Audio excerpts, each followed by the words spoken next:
plus de la moitié de l'humanité y croit, ce sont des notions qui sont complètement étrangères à notre culture occidentale, qui est à la fois rationaliste et chrétienne. Pourtant, il arrive que chez nous, quelqu'un se découvre une vie antérieure. Et là où ça devient vraiment troublant, c'est quand on en retrouve les preuves dans sa vie présente. C'est ce qui est arrivé à Anne-Marie. L'une des questions fondamentales que se pose l'homme depuis des siècles, l'un des plus grands mystères de la création. Y a-t-il quelque chose après la mort? Des milliards de gens le croient de par le monde. Pour certains, la mort est une fin.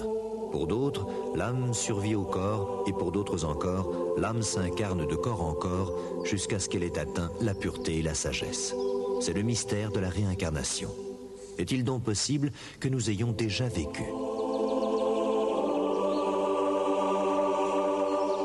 Il est certain qu'en Occident, nous voulons essayer de tout prouver et nous essayons de comprendre et de prouver si la réincarnation existe, si la survie existe. Mais d'autre part, il est clair que une grande partie de l'humanité croit en la réincarnation, beaucoup de gens croient en la survie. Et ça, bien sûr, c'est très troublant et ça laisse le mystère entier. Pascale Lafargue, elle, est persuadée que nous avons des vies antérieures. Elle en est persuadée car elle a vécu une aventure étrange. Et cette aventure est pour elle une preuve que la réincarnation existe.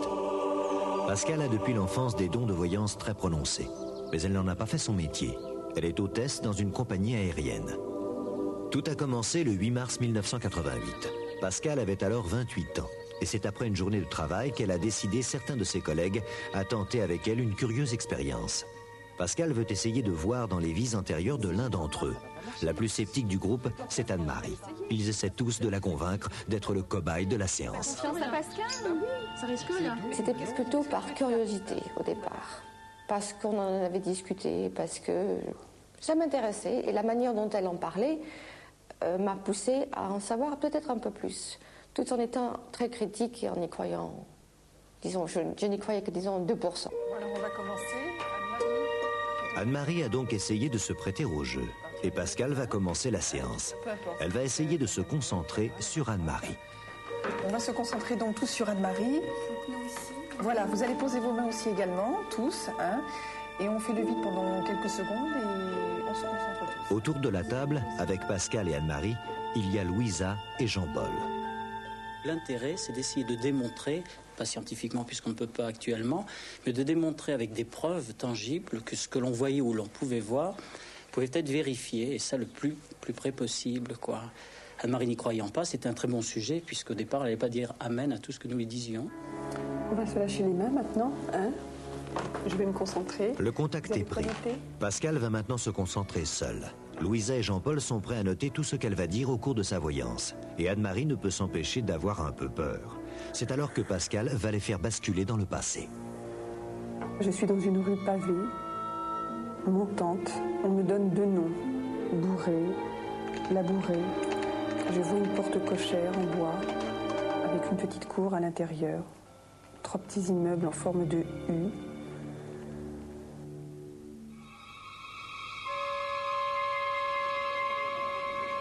Quand la séance a commencé, tout était un petit peu flou au départ et ça devenait de plus en plus précis. À partir du moment où je commence à me ressentir dans l'époque où je mène cette recherche, j'ai l'impression de faire partie du décor, c'est-à-dire qu'on ne me voit pas mais je suis là, je suis spectateur, je vois les gens bouger, je vois la scène, je suis dans la rue, je bouge, je vais à droite, à gauche, je tourne ma tête, je regarde partout, je me sens vraiment là, présente mes spectateurs. Pascale voit aussi une femme dans une boutique.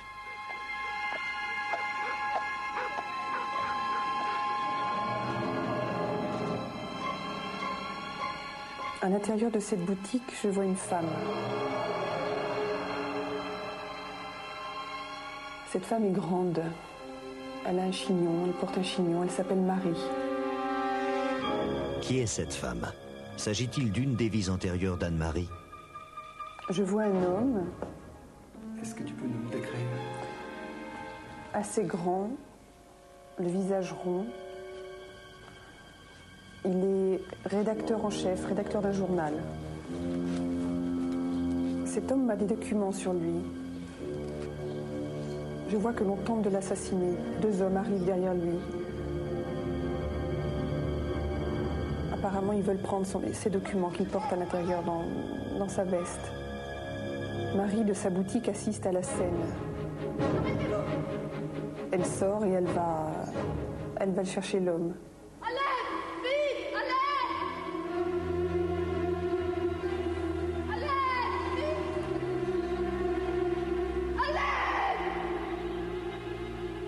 C'était sidérant. En fin de compte, ce qui avait sidéré, je pense, mes amis à ce moment-là, c'était cette profusion de détails, de lieux, d'endroits, de détails. Alors ça, d'ailleurs, mes amis m'ont demandé, mais comment tu fais, d'où tu sors tout ça, en fait? Mais je les vois, je les entends, et puis je visualise comme un film, en fin de compte, comme une bande de film, une scène, ça va très vite, je vois les détails, ça bouge, les personnages bougent. Ce n'est pas fixe, si vous voulez. Pascal voit que Marie a participé à la Révolution de 1848. C'est en hommage aux révolutionnaires qui sont mortes en 1789 qu'elle arbore le bonnet phrygien pour mener son combat. Je la vois un peu jouer un rôle ambigu au niveau de son comportement. Quelqu'un qui connaît des gens très haut placés au gouvernement. On me donne un Marie-François, Marie-Francis. Je ne saurais pas en dire plus sur ce nom, c'est très flou.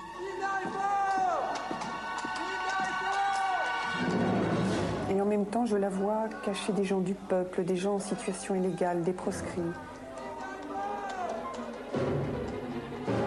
Je vois un livre épais, de couleur rouge, avec inscrit le nom Marie dessus. Ce livre, Pascal sait qu'elle va le retrouver. Et elle obtiendra alors la confirmation de sa voyance. Mais comment s'y prendre? Voilà, c'est tout ce que je peux vous dire. Anne-Marie, de son côté, est sidérée par la précision du récit de Pascal. Pascal m'avait donné suffisamment de détails, de lieux, descriptions de bâtiments, de couleurs, des noms. Le fait que tous ces détails étaient très liés les uns aux autres, j'avais passé le niveau de l'étonnement. Je veux dire, j'étais étonnée au départ, certes, mais ensuite troublée, et ensuite, disons, à moitié convaincue. Une fois la séance terminée, le premier réflexe est évidemment de demander à Anne-Marie si tout cela lui évoque quelque chose. Écoute, le seul truc auquel je pense, c'est que dans mon quartier, effectivement, il y a une rue Bourret, mais je sais pas si ça peut servir, ça. Une rue Bourret? Oui. Tu sais, c'est le nom que tu avais cité. Mais oui, c'est le nom que j'ai cité au début de la voyance. C'est pour ça que je te le dis, mais je sais pas s'il y a un rapport. Bien sûr, ça peut être une piste. Là, je me suis dit, mais c'est super, ça y est, on est sur la voie, on est les Sherlock Holmes, cela. Et ce qui est bien, c'est qu'on est tous investis en fin de compte, même si on n'a pas vu en détail, c'est un travail d'équipe, donc on est tous concernés. Donc ce qu'elle a vu, c'est notre travail. Et ça, c'est important, se sentir solidaire en fin de compte. Malheureusement, Jean-Paul n'a pas pu se rendre au rendez-vous suivant. Mais dès le lendemain, les trois jeunes femmes se précipitent rue Bourret, qui, renseignement pris, se trouve dans le 19e arrondissement à Paris. Elles espèrent bien y trouver la fameuse boutique. Une fois sur place, nos trois détectives sont un peu désemparés. Tout est si différent de ce qu'a décrit Pascal dans sa voyance. Pourtant, une chose concorde. La rue est pavée et montante. Et soudain... Oh, Anne-Marie, regarde. Regarde la boutique. Ça s'appelle Au passé retrouvé, c'était pas ça? Tu crois que c'est ça? J'ai à ce moment-là réalisé que tout ce qu'elle m'avait donné au cours de cette séance était là sous mes yeux. Donc il est bien évident que quand on arrive à ce point d'étonnement, où on a dépassé ce point d'étonnement, on a envie d'en savoir plus. Je veux dire, c'est absolument impossible de ne pas s'engager plus à fond dans cette histoire. Pascal, Louisa et Anne-Marie entrent immédiatement dans la boutique. Et là, elles sont stupéfaites, car des piles et des piles de vieux livres s'entassent. Or, ne viennent-elles pas chercher un livre ancien dans cette boutique? La coïncidence est plus que troublante. Et tandis qu'Anne-Marie se renseigne sur les livres concernant la Révolution de 48, Pascal et Louisa commencent à chercher fébrilement le fameux livre rouge. Il n'était pas évident au départ dans cette boutique que nous allions trouver ce livre. Là, notamment, il y en avait des tas dans tous les sens. À droite, à gauche, en haut, sur des étagères, il y en avait vraiment partout. J'ai décidé à ce moment-là d'insister parce que je me suis dit on n'a pas reconstitué tout un décor, cette boutique, cette rue, etc.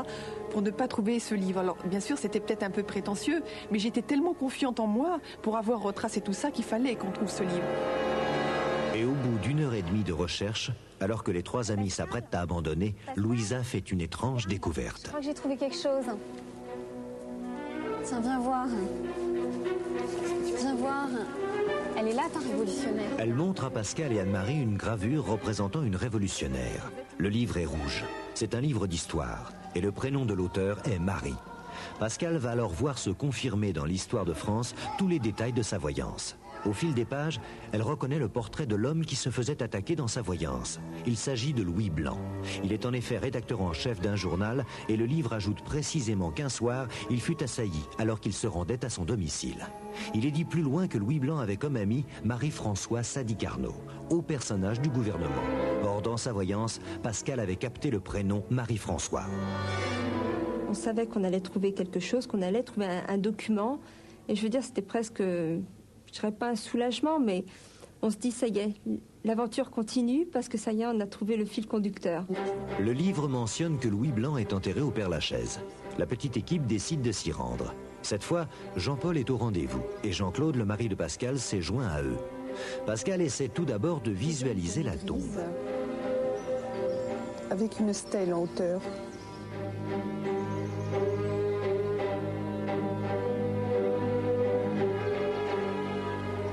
Sur cette stèle, il y a inscrit le nom Louis Blanc. Je vois également le nom Marie. Et je vois également un texte de 4 à 5 lignes. Pascal a vu que Marie était enterrée avec Louis Blanc, car après qu'elle l'ait sauvé de ses agresseurs, ils ne se sont plus quittés. Pressé de vérifier, il s'engage dans les allées du cimetière. Mais le Père-Lachaise est un vrai labyrinthe et malgré le plan, ils ont du mal à trouver la tombe. Mais un événement très étrange va soudain les alerter. Ça, je pense. J'ai mal à la tête là un peu. Qu'est-ce qui t'arrive? J'ai mal à la tête. Attends. Tu as l'habitude d'avoir mal à la tête comme ça? Pas du tout. J'ai eu des maux de tête absolument très forts et très persistants. Et j'ai pas du tout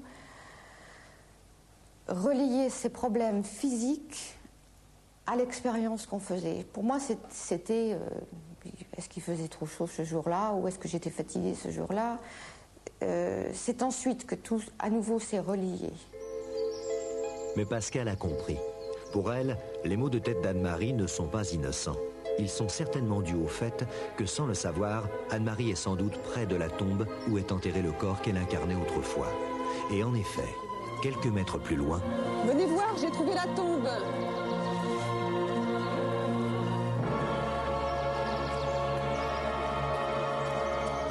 Regardez, c'est exactement comme je l'avais décrypté tout à l'heure. Pour moi, c'était la preuve, mais évidente, que la réincarnation existe. Et je me suis dit, ça laisse trop de questions, trop de choses, si vous voulez, qui se concrétisaient. Toutes les pièces du pulse, comme ça, s'emboîtaient les unes aux autres. Il y avait trop de preuves, trop de choses qui coïncidaient, qui collaient. Si vous voulez, je crois que je n'aurais pas mené une recherche comme ça, avec tant de détails, tant de précision. Je pense que peut-être j'aurais abandonné l'idée ou je n'y aurais pas cru. Mais là, c'était trop de choses qui correspondaient. Tout le monde est stupéfait. Anne-Marie est bouleversée. Tous les détails énoncés par Pascal dans sa voyance ont été vérifiés. Et la preuve est là, devant eux. Est-il possible qu'elle, Anne-Marie Blanc, ait été cette révolutionnaire qui s'appelait Marie?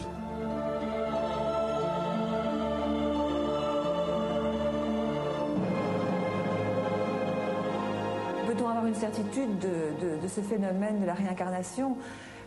Je pense que c'est toujours une question de croyance. C'est certain qu'il y a des millions, même des milliards de personnes qui croient actuellement dans ce phénomène de vie successive, mais c'est toujours une affaire de croyance. Alors, savoir si on pourra un jour le prouver, notion qui est occidentale au départ, c'est encore un autre problème, mais je pense qu'on ne pourra jamais le prouver. Comme beaucoup de choses concernant la mort, concernant l'au-delà, une preuve absolue n'existera jamais. Des milliards de gens sur notre planète croient en la réincarnation. Cette croyance est à la base de toutes les religions orientales et en Occident, l'idée fait son chemin.